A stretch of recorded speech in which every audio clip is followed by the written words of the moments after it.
mga kapayad, for today's video, mag-promote po tayo ng mga product to. Ayun na tatapusin natin yung video to.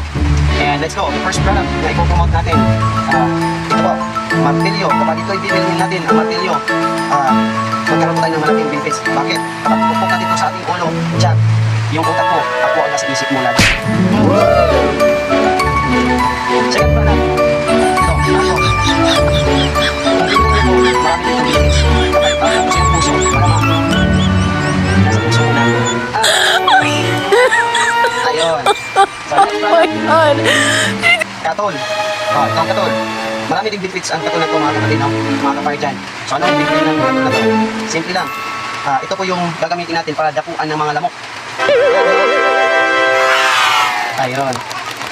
And last but not the least, yung product na to, napaka-importante po. Lalong-lalo na sa mga buntis, lactating, sa mga malaking tiyan dyan, ng mga lalaki.